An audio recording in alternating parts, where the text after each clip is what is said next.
नमस्कार जय जगन्नाथ शुभ सकाळ आज हूँ मार्च 27 तारीख शुक्रवार आज दिन अनेक गुरुत्वपूर्ण खबर आसी तेणु भिडियो को शेष पर्यंत देखा मोर आपण को अनुरोध तेज आसतु आज दिन 20 बड़ खबर उपर नजर पकाइबा भिडियो भल लगिले आपण भल पाइबा स्वरूप गोटे गोटे लाइक निश्चित करदेवे। आज प्रथम खबर बढ़िबनी विधायकों दरमा आउ बढ़िब नहीं विधायकों दरमा वृद्धि बिल को प्रत्याहार कले राज्य सरकार दरमा बिल प्रत्याहार करने को नोटिस आनिले विधानसभा सचिव बिल प्रत्याहार नहीं प्रकाश पाई विज्ञप्ति गत वर्ष बिल आगत कर बाचस्पति मुख्यमंत्री मंत्री और विधायकों दरमा वृद्धि करा नुआ बिल विधानसभा पास होगा पर दरमा और आनुषंगिक भत्ता बाबद को 3,45,000 टंका ओडिशार विधायक मानक मिलता से समय विभिन्न दिगरु विधायकों दरमा वृद्धि बिल को तीव्र विरोध करा विरोध और शासक विधायक भत्ता वृद्धि पुनर्विचार करने को मुख्यमंत्री को कले अनुरोध संसदीय परंपरा यह स्वागत योग्य पदक्षेप बोली मत रखिथिले उभय विरोधी एवं शासक दलर विधायक मूल दरमा पूर्व थिला 35,000 टंका वर्धित दरमा लागू होला पर यह होइतिला 90,000 टंका सेहीपरि समारोह भत्ता 96,000 ହେଲା ଯାହାକି ପୂର୍ବରୁ 40,000 ଟଙ୍କା ଥିଲା। सेहीपरि निर्वाचन मंडली एवं लोकसेवा भवन परिदर्शन भत्ता पूर्व 20,000 टंका थिबा बेले एबे 75,000 टंका हैला। कमिटी भत्ता 1,500 टंकारु 3,000 टंका को वृद्धि पाइथिला। ओडिशा बाहर बैठक पई भत्ता 2,000 टंकारु 10,000 को वृद्धि पाइथिला। राज्य भितरे भ्रमण भत्ता किलोमीटर पिछा 25 टंका थिबा बेले याहाकु 35 टंका को बढ़ा जाइथिला। सेहीपरि मासिक परिवहन भत्ता 15,000 टंकारु 50,000 टंका को बढ़ा जाइथिला। सदस्यଙ୍କ मासिक भत्ता 2,000 रु 10,000 टंका विद्युत शुल्क 5,000 रु 20,000 टंका डाक्तरी चिकित्सा भत्ता 5,000 टंकारु 35,000 टंका आवास भत्ता 1,000 रु 2,000 टंका एवं मोटर कार आडभांस 5 लाख टंका रु 10 लाख टंका को वृद्धि होइतिला। वर्तमान भत्ता वृद्धि बिल संपूर्ण भाव में प्रत्याहृत करिसंती राज्य सरकार। परवर्ती खबर भारतीय रेलर बड़ उपहार आजीवन मागणा ट्रेन यात्रा करिबे वीरत्व पदक विजेता सेना मेडाल विजेता को सम्मान आजीवन ट्रेन यात्रा मागणा प्रतिरक्षा विभाग पक्षरु बड़ घोषणा करा जायछि। सेना नौसेना किंबा वायुसेना मेडाल पाइथिबा वीर एवं सेमानक परिवार पाई होइछि बड़ घोषणा। ए नूतन नियम अनुसार पुरस्कार प्राप्त व्यक्ति माने प्रथम श्रेणी सेकेंड एसी किंबा एसी चेयर कार रे आजीवन मागणा रे यात्रा करि परिबे। खाली सेतिकी नुहे पुरस्कार विजेता जड़े सहयात्री मागणारे जीवार सुविधा पाइबे। देश पई प्राण बलि देथिबा वीरंक सम्मानार्थे एई प्रतिश्रुति देइछंती प्रतिरक्षा विभाग। एई सुविधा शहीद और पुरस्कार प्राप्तंक परिवार को मध्य मिलिबो। परवर्ती खबर आज मुख्यमंत्री मानक सह पीएम बैठक आज मुख्यमंत्री प्रधानमंत्री गुरुत्वपूर्ण बैठक वीडियो कॉन्फ्रेंसिंग जरिया करिबे बैठक। मध्यप्राच्य युद्ध और यार प्रभाव नहीं आलोचना हेबो।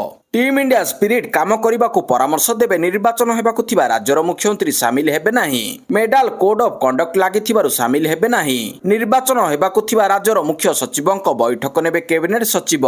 परवर्ती खबर रथ दांड रे गडिला महाप्रभु लिंगराजंक रुकुणा रथ बंद हला रथ टणा बंद हला रुकुणा रथ टणा। एकाम्र क्षेत्र रे गुरुवार दिन बंद हो जाइछि रुकुणा रथ टणा। आज दिन 2टारु पुणी आरंभ हबो रथ टणा।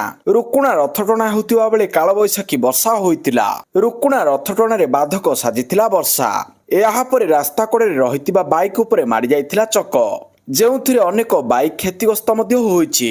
गोटिए कोणरु चलीथिबारु बाइक गुड़िक उपरे मारी जाइथिला। बे भक्त माने प्रथमे बेस खुशीर सह रथ टाणुथिले। एमिति कि प्रबल वर्षा समय मध्य रुकुणा रथ को टाणुथिले। रथ टणा समय मध्य देखिबाकु मिलिथिला अघटन केतेबेले दौड़ी छिंडी जाइथिला तो केतेबेले रथ मोड़ नेबा समय रास्ता कड़े थिबा दुकान घर आड़कु मारी आसीथिला। हेले ए सब व्याघत को अतिक्रम करी रथ टणा स्वाभाविक होइतिला। आज पुणी थरे श्रृंखलित भाबरे रथ को गंतव्य स्थल रे पहुंचाइबाकु निष्पत्ति परवर्ती खबर रामनवमी 2 दिन बंद रहिबो सरकारी कार्यालय।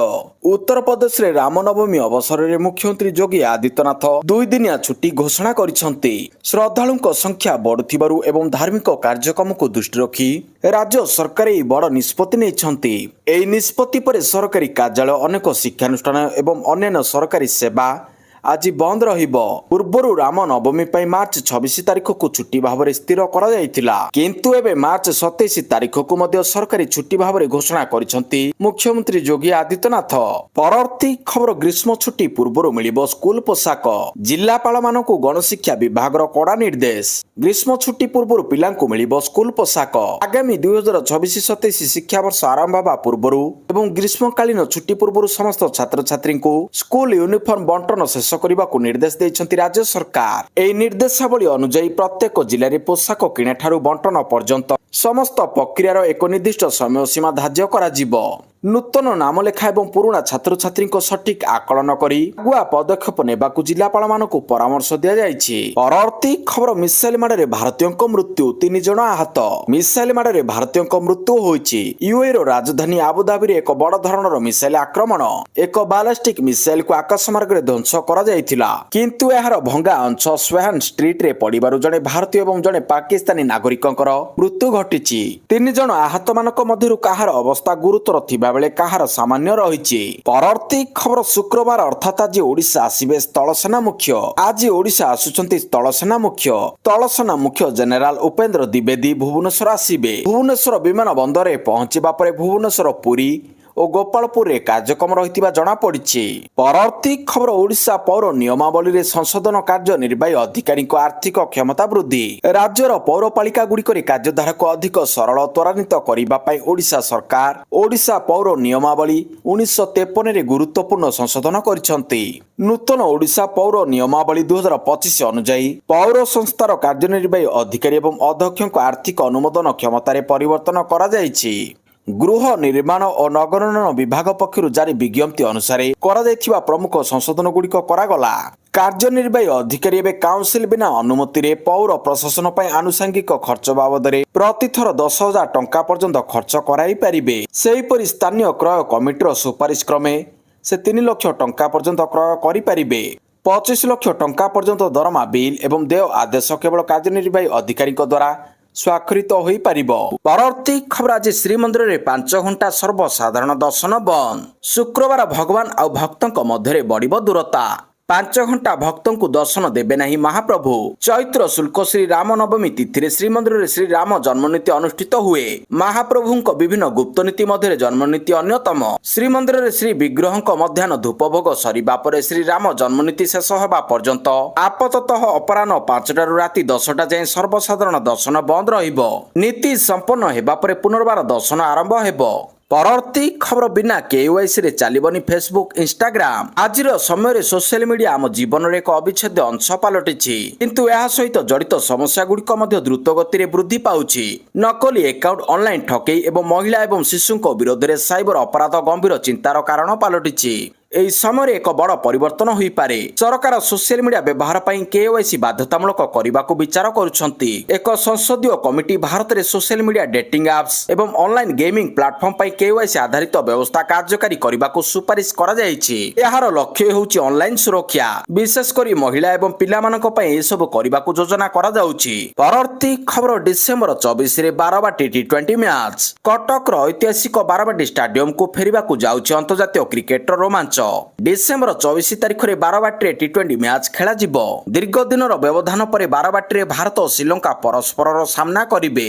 2026-27 ପାଇଁ BCCI ଖେଳ ସୂଚୀରୁ ସ୍ପଷ୍ଟ ହୋଇଛି। ଭାରତ ଓ ଶ୍ରୀଲଙ୍କା ମଧ୍ୟରେ ଏହି ମ୍ୟାଚ୍ ଖେଳାଯିବ।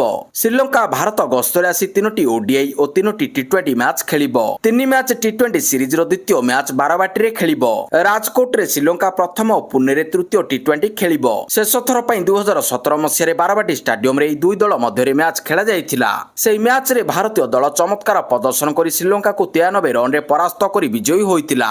ପରବର୍ତ୍ତୀ ଖବର, ବିଦେଶୀ ପଞ୍ଜୀକରଣ, ଇମିଗ୍ରେସନ ଏବଂ ଭିଜା ଟ୍ରାକିଂ ସିଷ୍ଟମ ଜାରି ରଖିବାକୁ କ୍ୟାବିନେଟ୍ ମଞ୍ଜୁରୀ। ପ୍ରଧାନମନ୍ତ୍ରୀ ନରେନ୍ଦ୍ର ମୋଦିଙ୍କ ଅଧ୍ୟକ୍ଷତାରେ କେନ୍ଦ୍ର କ୍ୟାବିନେଟ୍ ଇମିଗ୍ରେସନ, ଭିଜା, ବିଦେଶୀ ପଞ୍ଜୀକରଣ ଏବଂ ଟ୍ରାକିଂ ଯୋଜନାକୁ 2026 ମସିହା ମାର୍ଚ୍ଚ ମାସ 31 ତାରିଖ ପରେ 2026 ମସିହା ଏପ୍ରିଲ ମାସ 1 ତାରିଖ ଠାରୁ 2031 ମସିହା ମାର୍ଚ୍ଚ ମାସ 31 ତାରିଖ ପର୍ଯ୍ୟନ୍ତ 5 ବର୍ଷ ପାଇଁ ଜାରି ରଖିବାକୁ ମଞ୍ଜୁରୀ ଦେଇଛି। IVFRT ପ୍ଲାଟଫର୍ମ ଭାରତରେ ପ୍ରବାସୀ ଭିଜା ପ୍ରଦାନ ଏବଂ ବିଦେଶୀଙ୍କ ପଞ୍ଜୀକରଣ ସମ୍ବନ୍ଧୀୟ କାର୍ଯ୍ୟକୁ ପରସ୍ପର ସହ ଯୋଡ଼ିବା ଏବଂ ସହଜ କରିବା ପାଇଁ ପ୍ରୟାସ କରୁଛି। ପରବର୍ତ୍ତୀ ଖବର, ଭାରତ ପାଇଁ ଖୋଲିଲା ହରମୁଜ ପ୍ରଣାଳୀ। ଇସ୍ରାଏଲ ଆମେରିକା ବିବାଦର 27ତମ ଦିନରେ ଇରାନ ଏକ ଆଶ୍ୱସ୍ତିକର ଖବର ଦେଇଛି। ଇରାନର ଉପ ବୈଦେଶିକ ମନ୍ତ୍ରୀ ଆବାସ ଆରାଗାଚି ଘୋଷଣା କରିଛନ୍ତି ଯେ ଭାରତ ସମେତ ବନ୍ଧୁ ରାଷ୍ଟ୍ରଗୁଡ଼ିକର ଜାହାଜଗୁଡ଼ିକୁ ହରମୁଜ ପ୍ରଣାଳୀ ଦେଇ ସୁରକ୍ଷିତ ଭାବରେ ଯିବା ପାଇଁ ଅନୁମତି ଦିଆଯାଇଛି। ଇରାନର ସରକାରୀ ଟିଭି ସହିତ ଏକ ସାକ୍ଷାତକାରରେ ଇରାନର ବୈଦେଶିକ ମନ୍ତ୍ରୀ ଆବାସ ଆରାଗାଚି କହିଛନ୍ତି ଯେ ହରମୁଜ ପ୍ରଣାଳୀ ସମ୍ପୂର୍ଣ୍ଣ ଭାବରେ ବନ୍ଦ ହୋଇନାହିଁ, କାରଣ ଇରାନ ସହିତ ବନ୍ଧୁତ୍ୱପୂର୍ଣ୍ଣ ସମ୍ପର୍କ ଥିବା ଅନେକ ରାଷ୍ଟ୍ରର ଜାହାଜଗୁଡ଼ିକୁ ଏହା ଦେଇ ଯିବାକୁ ଅନୁମତି ଦିଆଯାଇଛି। ପରବର୍ତ୍ତୀ ଖବର, ରାଜ୍ୟରେ ଗ୍ୟାସର ଅଭାବ ନାହିଁ କହିଲେ ଯୋଗାଣ ମନ୍ତ୍ରୀ। ରାଜ୍ୟରେ ଗ୍ୟାସ, ପେଟ୍ରୋଲ ଓ ଡିଜେଲର ଅଭାବ ନାହିଁ କହିଛନ୍ତି ମନ୍ତ୍ରୀ। ଯଥେଷ୍ଟ ମହଜୁଦ ଥିବା କହିଛନ୍ତି ଯୋଗାଣ ମନ୍ତ୍ରୀ କୃଷ୍ଣ ଚନ୍ଦ୍ର ପାତ୍ର। ହୋଟେଲକୁ ଆବଶ୍ୟକ ଥିବା ରନ୍ଧନ ଗ୍ୟାସର 50% ଯୋଗାଇବାକୁ ସକ୍ଷମ। ଘରୋଇ କ୍ଷେତ୍ରକୁ କୌଣସି ପ୍ରତିବନ୍ଧକ ଲଗାଯାଇ ନାହିଁ। ଏଥିପ୍ରତି ମଧ୍ୟ କେନ୍ଦ୍ର ସଜାଗ ଅଛି। ଆଜି କେନ୍ଦ୍ର ଯୋଗାଣ ମନ୍ତ୍ରୀ 9ଟି ରାଜ୍ୟ ଯୋଗାଣ ମନ୍ତ୍ରୀଙ୍କୁ ଏହି ସମ୍ପର୍କରେ ଆଲୋଚନା ନେଇ ଡାକିଛନ୍ତି। ସେପଟେ ମଧ୍ୟପ୍ରାଚ୍ୟରେ ଉତ୍ତେଜନା ଏବଂ ଯୁଦ୍ଧର ଭୟ ବୃଦ୍ଧି ପାଉଥିବା ବେଳେ ଭାରତ ଏହାର ରନ୍ଧନ ଗ୍ୟାସ ଆବଶ୍ୟକତା ପୂରଣ କରିବା ପାଇଁ ଇରାନ ସହିତ ସହଭାଗୀ ହୋଇଛି। ପରବର୍ତ୍ତୀ ଖବର, କମିଲା ଭୂତଳ ଜଳସ୍ତର, ବଢିଲା ସରକାରଙ୍କ ଚିନ୍ତା। କମିଯାଇଛି ଭୂତଳ ଜଳସ୍ତର। ବିଧାନସଭାରୁ ଆସିଲା ଚିନ୍ତାଜନକ ତଥ୍ୟ। ରାଜ୍ୟରେ ଲଗାତାର କମି ଚାଲିଛି ଭୂତଳ ଜଳସ୍ତର। ବିଗତ 5 ବର୍ଷରେ ଓଡ଼ିଶାରେ 0.53% MBGL ଭୂତଳ ଜଳସ୍ତର ହ୍ରାସ ପାଇଥିବା ହୋଇଛି ରେକର୍ଡ। କମିଥିବା ଭୂତଳ ଜଳସ୍ତରକୁ ରୋକିବା ପାଇଁ ରାଜ୍ୟରେ ଆଡ଼ିବନ୍ଧ ଏବଂ ଗ୍ରାଉଣ୍ଡ ୱାଟର ରିଚାର୍ଜ ବେଲ୍ ନିର୍ମାଣ କରି ଭୂତଳ ଜଳସ୍ତର ବୃଦ୍ଧି କରିବାକୁ ପଦକ୍ଷେପ ନିଆଯାଉଛି। ଏତଦ୍ ବ୍ୟତୀତ ଭୂଗର୍ଭ ଜଳସ୍ତରର ଅବନତି ରୋକିବା ପାଇଁ ସମଗ୍ର ରାଜ୍ୟରେ 33 ଗୋଟି ବନ୍ଧ, 27 ଗୋଟି ବ୍ୟାରେଜ୍ ଏବଂ 99 ଗୋଟି ଅନ୍ତଃନଦୀ ଜଳାଶୟ ପ୍ରକଳ୍ପ କରିବା ପାଇଁ ଯୋଜନା କରାଯାଉଛି ବୋଲି ବିଧାନସଭାରେ ଉତ୍ତର ରଖିଛନ୍ତି ମୁଖ୍ୟମନ୍ତ୍ରୀ ମୋହନ ଚରଣ ମାଝୀ। ପରବର୍ତ୍ତୀ ଖବର, 2 ବର୍ଷରେ ପ୍ରାକୃତିକ ବିପର୍ଯ୍ୟୟରେ 4953 ଜଣ ମୃତ୍ୟୁ। ପ୍ରାକୃତିକ ବିପର୍ଯ୍ୟୟ ଯୋଗୁଁ ରାଜ୍ୟରେ 2 ବର୍ଷରେ ମଲେଣି 4953 ଜଣ। ସହାୟତା ରାଶି ପାଇବା ଅପେକ୍ଷାରେ 4067 ମୃତକଙ୍କ ପରିବାର।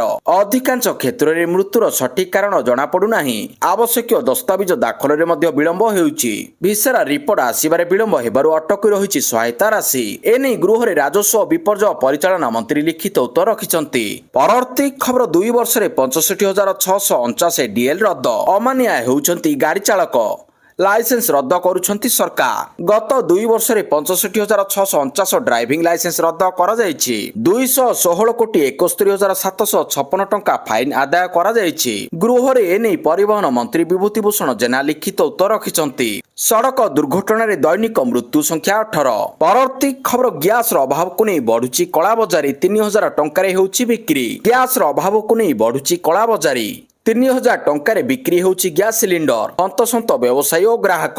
ମଧ୍ୟପ୍ରାଚ୍ୟରେ ଚାଲିଥିବା ଯୁଦ୍ଧ ପରିସ୍ଥିତି କାରଣରୁ ଗ୍ୟାସ ଓ ତୈଳ ଯୋଗାଣରେ ବାଧା ସୃଷ୍ଟି ହେଉଛି। ଏହି ସୁଯୋଗକୁ ନେଇ କଳାବଜାରୀମାନେ ଗ୍ୟାସ ସିଲିଣ୍ଡରକୁ ଅତ୍ୟଧିକ ଦରରେ ବିକ୍ରି କରୁଛନ୍ତି, ଯାହାର ସିଧାସଳଖ ପ୍ରଭାବ ଛୋଟ ହୋଟେଲ ଏବଂ ଉଠା ଜଳଖିଆ ଦୋକାନୀ ଉପରେ ପଡୁଛି। ସାଧାରଣ ଲୋକଙ୍କ ପାଇଁ ଯେଉଁ ସିଲିଣ୍ଡର ସହଜରେ ମିଳିବା ଉଚିତ, ତାହା ଏବେ କଷ୍ଟକର ହୋଇପଡିଛି। ସେଥିରେ ଏବେ ପ୍ରାୟ 3,000 ଟଙ୍କା ପର୍ଯ୍ୟନ୍ତ ଦର ବଢିଯାଇଛି। ସେପଟେ ଗ୍ୟାସ ଦର ବୃଦ୍ଧି ନେଇ ବଢୁଛି ଖାଦ୍ୟ ଦର। ପରବର୍ତ୍ତୀ ଖବର, ଆସନ୍ତା ସୋମବାର ପର୍ଯ୍ୟନ୍ତ ଗୃହ ମୁଲତବୀ। ସୋମବାର ଯାଏଁ ଗୃହକୁ ମୁଲତବୀ। ବିରୋଧୀଙ୍କ ହଟ୍ଟଗୋଳ ଭିତରେ ସୋମବାର ପର୍ଯ୍ୟନ୍ତ ବିଧାନସଭାକୁ ମୁଲତବୀ କରାଯାଇଛି। ବିଧାନସଭାରେ ପ୍ରବଳ ହଙ୍ଗାମା ଦେଖିବାକୁ ମିଳିଥିଲା। ଏସିବି ଅଗ୍ନିକାଣ୍ଡ ଘଟଣାକୁ ନେଇ ପୁଣି ସରକାରଙ୍କୁ ଘେରିଥିଲେ ବିରୋଧୀ। ପ୍ରବଳ ହଟ୍ଟଗୋଳ ଓ ନାରାବାଜି ଭିତରେ ବାରମ୍ବାର ଗୃହ ମୁଲତବୀ ହୋଇଛି। ଶେଷରେ ସୋମବାର ପର୍ଯ୍ୟନ୍ତ ଗୃହକୁ ମୁଲତବୀ କରିଛନ୍ତି ବାଚସ୍ପତି। ପରବର୍ତ୍ତୀ ଖବର, ଗଜପତି ନିର୍ବାଚନ ମଣ୍ଡଳୀରେ ବିଜେଡିର ଶକ୍ତି ବୃଦ୍ଧି, ପଦ୍ମ ଛାଡ଼ି ଧରିଲେ ଶଙ୍ଖ। ଗଜପତି ବିଧାନସଭା ନିର୍ବାଚନ ମଣ୍ଡଳୀରେ ଶତାଧିକ ବିଜେପି କର୍ମୀ ବିଜୁ ଜନତା ଦଳରେ ଯୋଗ ଦେଲେ। ଗଜପତି ନିର୍ବାଚନ ମଣ୍ଡଳୀ ବିଧାୟକ ରୂପେଶ ପାଣିଗ୍ରାହୀଙ୍କ ନେତୃତ୍ୱରେ ଗୋସାଣୀ ବ୍ଲକ ରମ୍ପା ପଞ୍ଚାୟତର ସରପଞ୍ଚ ଝୁନି ଶବର, ନିରଞ୍ଜନ ଶବରଙ୍କ ସମେତ ଶତାଧିକ ବିଜେପି କର୍ମୀ ଦଳ ଛାଡ଼ି ଶଙ୍ଖ ଭବନରେ ଆନୁଷ୍ଠାନିକ ଭାବରେ ବିଜୁ ଜନତା ଦଳରେ ସାମିଲ ହେଲେ। ବିଜେଡିରେ ଯୋଗଦାନ ପରେ ବିଜେପି କର୍ମୀମାନେ କହିଛନ୍ତି, ଦଳର ସଭାପତି ତଥା ପୂର୍ବତନ ମୁଖ୍ୟମନ୍ତ୍ରୀ ନବୀନ ପଟ୍ଟନାୟକ ରାଜ୍ୟରେ କରିଥିବା ଉନ୍ନତିମୂଳକ କାର୍ଯ୍ୟ ଓ ତାଙ୍କ ନୀତି ଆଦର୍ଶରେ ଅନୁପ୍ରାଣିତ ହୋଇ ବିଜେଡିରେ ଯୋଗ ଦେଇଛୁ। ପରବର୍ତ୍ତୀ ଖବର, ଆସିଲା ନୂଆ 3 ବର୍ଷିଆ ଅବକାରୀ ନୀତି। ଗ୍ରାମାଞ୍ଚଳରେ ନୂଆ ମଦ ଦୋକାନ ଖୋଲିବା ନିମନ୍ତେ ଅନୁମତି ନାହିଁ। ଆସିଲା ନୂଆ 3 ବର୍ଷିଆ ଅବକାରୀ ନୀତି। 1 ଏପ୍ରିଲରୁ ଲାଗୁ ହେବ। ନୂଆ ନୀତି ଅନୁଯାୟୀ ରାଜ୍ୟରେ ନୂଆ OFF କିମ୍ବା OS ଦୋକାନ ଖୋଲିବା ନିମନ୍ତେ ଅନୁମତି ଦିଆଯିବ ନାହିଁ। ଏନେଇ ଅବକାରୀ ମନ୍ତ୍ରୀ ପୃଥ୍ୱୀରାଜ ହରିଚନ୍ଦନଙ୍କ ସୂଚନା। ଗ୍ରାମୀଣ ଅଞ୍ଚଳରେ ମଧ୍ୟ ନୂଆ ମଦ ଦୋକାନ ଖୋଲିବା ନିମନ୍ତେ ଅନୁମୋଦନ ଦିଆଯିବ ନାହିଁ। କେବଳ ଶିଳ୍ପାଞ୍ଚଳର 3 ତାରକା ଓ ତାହାଠାରୁ ଉପର ହୋଟେଲ ଓ କ୍ଲବ ପାଇଁ ଛାଡ଼ ରହିବ। ପୁରୀର ଶ୍ରୀ ଜଗନ୍ନାଥ ମନ୍ଦିର ଓ ବଡ଼ଦାଣ୍ଡ ପାଖରେ କୌଣସି ମଦ ଦୋକାନ ଚାଲୁ ହେବ ନାହିଁ। ଏହା ସହିତ ଘରକୁ ମଦ ପହଞ୍ଚାଇବାକୁ ମଧ୍ୟ ଅନୁମତି ଦିଆଯିବ ନାହିଁ। ନୂଆ ନୀତି ଅଧୀନରେ ଅବକାରୀ ଶୁଳ୍କ ଉପରେ 0.5% ଡି ଆଡିକ୍ସନ ସେସ୍ ଲାଗିବ।